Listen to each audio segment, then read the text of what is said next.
let's talk about security here in Nigeria. President Muhammadu Buhari is still not satisfied with the response of the service chiefs to the spate of killings in the country.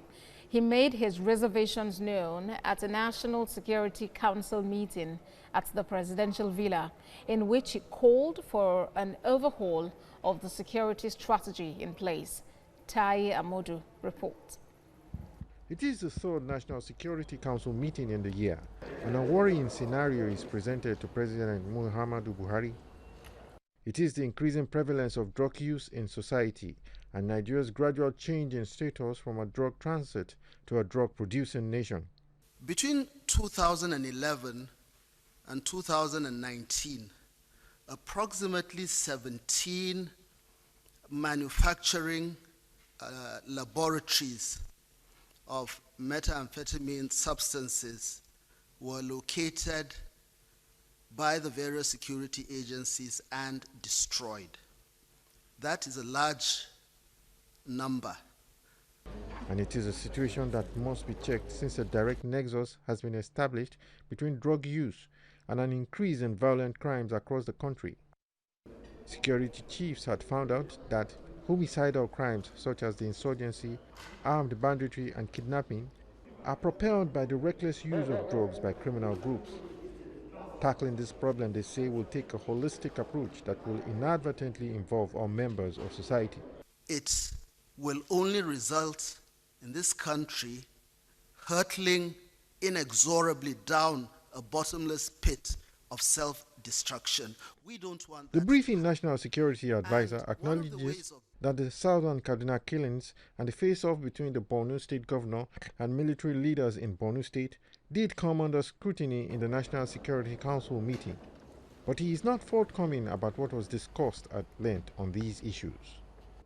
The service chiefs are not yet off the hook, as again President Buhari expresses dissatisfaction in their best efforts and insists on an overhaul of the security strategy. Yes, Mr. President said, you are doing your best as far as I'm concerned, but there's still a lot more to be done. I am more concerned about the promise we made to the larger Nigerian society, and I am ordering an immediate re-engineering of the entire security apparatus. What this will translate to still remains to be seen. Tai Amodu, TVC News, Abuja.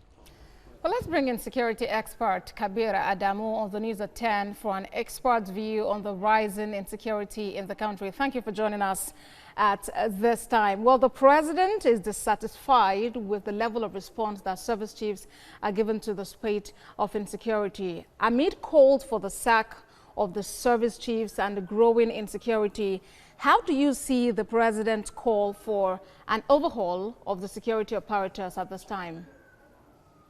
Yes, on the one hand, one can say it is a response to the huge cry among a generality of Nigerians for an improvement in the security situation.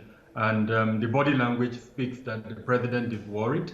Of course, the National Security Council meeting is the highest Security Council meeting that can hold. We're expecting that perhaps in the next few days, maybe even by tomorrow, the governors will meet with Mr. President on another security architecture meeting. But beyond that, the issues brought to the fore by the National Security Advisor are a bit perplexing in the sense that in December 2019, the Buhari administration launched the revised National Security Strategy document, which was a well-received document.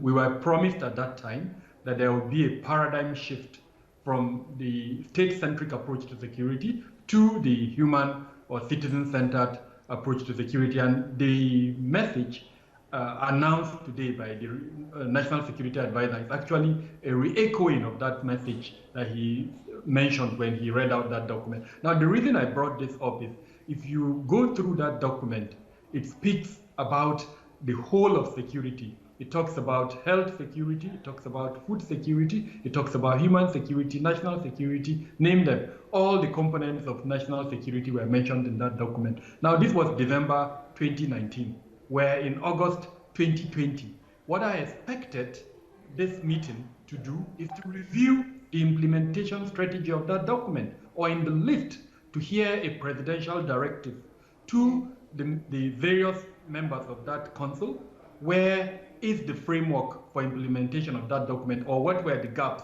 that were seen between December and August in terms of the implementation of that document. Unfortunately, we didn't hear that. So I'm a bit concerned that either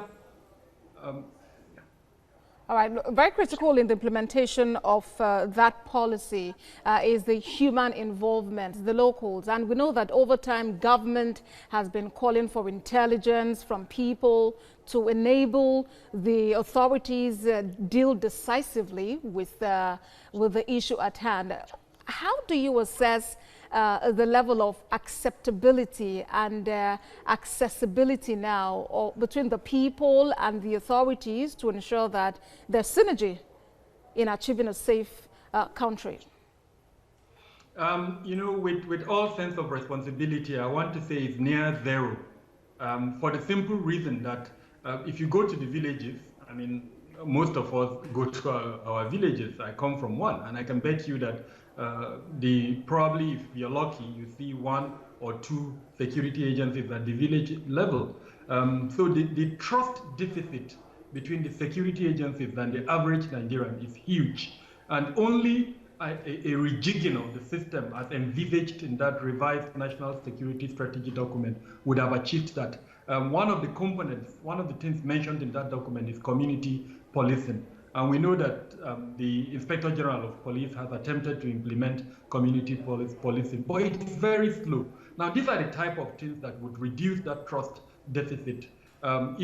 Things like community policing, then of course, the need for the entrenchment of a monitoring and evaluation mechanism within the security architecture as a whole. Unfortunately, in Nigeria, we're not used to the concept of ombudsman. But our constitution provides for that, so that where you and I, we feel that our rights have been trampled upon by the security agencies, we can go to that ombudsman, report it, and then of course he or she would look into the issue. Unfortunately, right now we don't have that. So the trust deficit is extremely huge. All right, so let's hope that that is looked into and there is an evaluation of the entire security strategy. Security expert Kabir Adamu, thank you for joining us. Thank you for having me. Stay safe.